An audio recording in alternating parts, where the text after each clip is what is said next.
Demokrasi.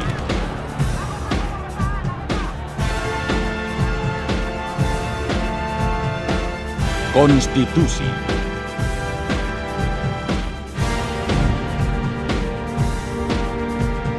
Dikawal. Ditafsir. Peradilan yang bebas. Terpercaya.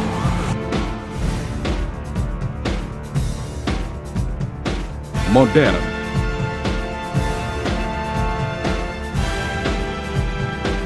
Cepat.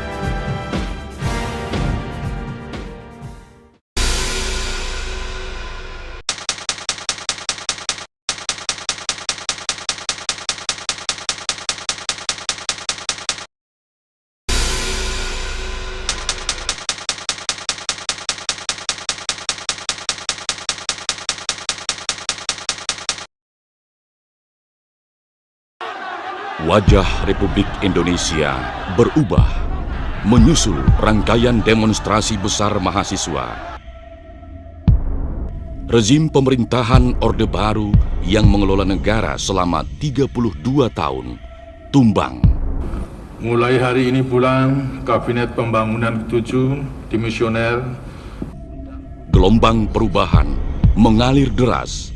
Fraksi TNI Polri sudah tidak lagi duduk di majelis. Partai-partai politik baru berdiri. Gesekan sosial dan konflik konstitusional kian mencuat. Persoalan kenegaraan pun bertambah kompleks.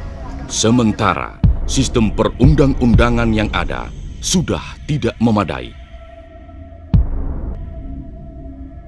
Para pakar, anggota legislatif, tokoh partai, dan masyarakat sadar akan pentingnya keberadaan lembaga yang khusus menangani sengketa undang-undang. Supaya kita menjadi warga negara yang benar-benar merdeka, terhormat, dan dihormati antara sesamanya.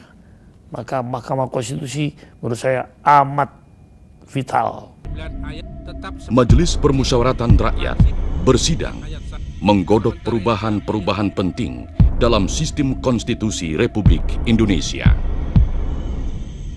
Tanggal 9 November 2001, Majelis Permusyawaratan Rakyat memasukkan ide pembentukan Mahkamah Konstitusi sebagai butir amandemen Undang-Undang Dasar 1945. MPR nanti memang akan membentuk konstitusi yang betul-betul andal, yang betul-betul dapat memberikan penyelarasan, penyempurnaan, perbaikan bagi amandemen Konstitusi.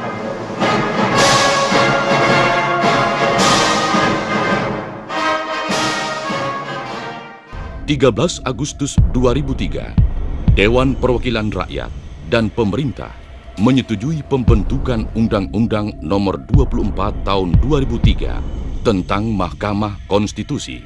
Hari itu pula, Presiden Republik Indonesia mensahkan undang-undang tersebut. Setelah melalui proses rekrutmen sangat ketat, Dewan Perwakilan Rakyat, Presiden, dan Mahkamah Agung memilih 9 orang hakim Mahkamah Konstitusi. 16 Agustus 2003, mereka mengucapkan sumpah jabatan di Istana Negara, Jakarta. 15 Oktober 2003, Mahkamah Agung mengakhiri kewenangannya menangani perkara konstitusi dan melimpahkannya ke Mahkamah Konstitusi. Ini menandai mulai beroperasinya MK sebagai cabang kekuasaan kehakiman seperti diatur Undang-Undang Dasar 1945.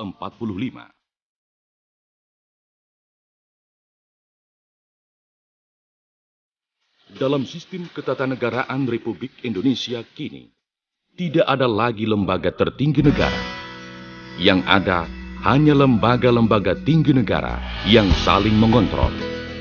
Salah satunya, Mahkamah Konstitusi yang bersama Mahkamah Agung melakukan kekuasaan kehakiman.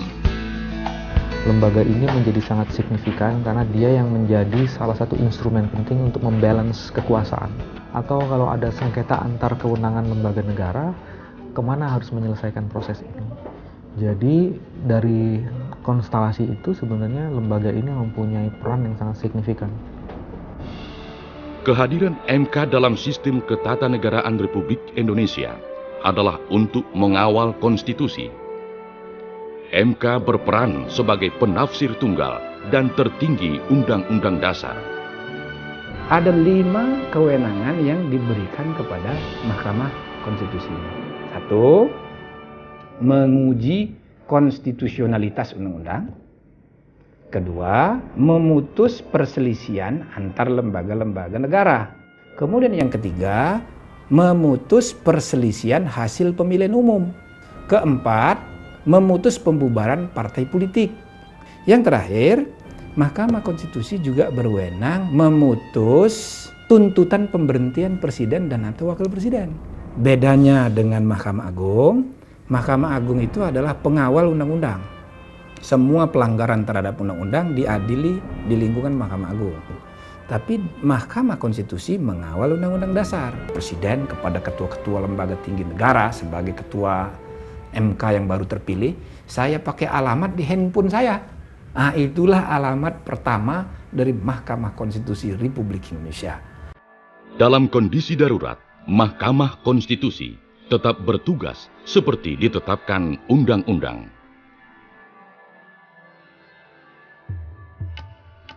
Untuk mengurus administrasi internal MK, para pegawai Sekretariat Jenderal MPR DPR direkrut sebagai tenaga pelaksana kegiatan administrasi MK. Diangkat pula pelaksana tugas Sekretaris Jenderal dan Panitera Mahkamah Konstitusi. Seiring bertambah luasnya tugas, tenaga administrasi mandiri menjadi kian dibutuhkan. MK lalu merekrut sendiri pegawainya. Kini, kelengkapan organisasi Mahkamah Konstitusi sebagai sebuah lembaga tinggi negara mendekati sempurna. Tata kerja dan sistem kerja telah terbentuk secara profesional di bawah sebuah Sekretariat Jenderal. Sekretariat Jenderal Mahkamah Konstitusi mempunyai fungsi antara lain melakukan koordinasi seluruh kegiatan administrasi di lingkungan Sekretariat Jenderal dan Kepaniteraan Mahkamah Konstitusi, juga memberikan layanan penyusunan rencana dan program, kerumah tanggaan, ketatausahaan, kepegawaian, dan keuangan. Memberikan layanan hubungan kerjasama, hubungan antar lembaga, dan hubungan masyarakat. Di samping itu juga memberikan layanan fasilitas persidangan Mahkamah Konstitusi. Institusi utama dari Mahkamah Konstitusi adalah 9 hakim konstitusi. Seorang hakim konstitusi harus memiliki integritas dan kepribadian yang tidak tercela dan adil. Dia juga sosok negarawan yang menguasai konstitusi dan ketatanegaraan. Langit masih di atas segala-galanya, dan di sana duduk seorang hakim yang oleh raja sekalipun tak mampu membeli. Hakim-hakim yang dipilih memiliki reputasi besar dalam soal hukum. Profesor Dr. Haji Jimli As-Siddiqi, Sarjana Hukum. Profesor Dr. Haji Muhammad Laica Marzuki, Sarjana Hukum. Profesor Haji Abdul Mufti Fajar, Sarjana Hukum MS. Idewa Gede Palguna, Sarjana Hukum MH. Maruarar Siahaan, Sarjana Hukum.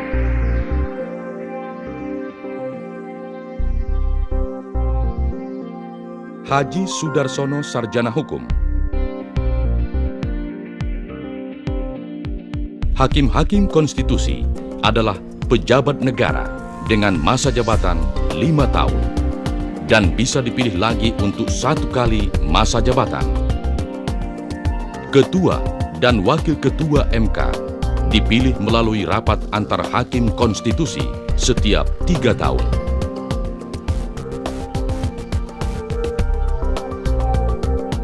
Jika penundaan besar dan perlu untuk disosialisasikan terlebih dahulu. Suatu perkara konstitusi disidangkan jika memenuhi prosedur beracara yang benar menurut Mahkamah Konstitusi. Kalau memang pokok-pokok permohonannya itu disertai alasan-alasan yang menurut hukum dan didukung oleh bukti-bukti yang kuat, maka hakim akan memutuskan dengan mengabulkannya.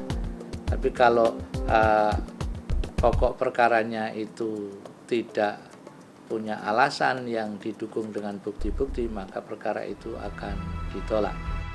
Setelah perkara dicatat dan layak sidang, pengadilan perkara konstitusi mulai dilakukan. Tahap persidangan dimulai. Mengamanatkan bahwa kebebasan berserikat itu diatur lebih lanjut dengan undang-undang. Apakah mungkin dipenuhi pada tahun 2006? Setelah persidangan digelar, para hakim berkumpul di ruang permusyawaratan hakim ini. Kecuali petugas panitera yang ditunjuk, di ruangan ini tidak seorang pun boleh hadir. Tidak boleh ada alat perekam. Tidak boleh ada kamera. Tidak boleh ada yang menyela, sekalipun dari pejabat tinggi Mahkamah Konstitusi. Ini untuk menjamin kemerdekaan dan kerahasiaan para hakim dalam memutuskan perkara.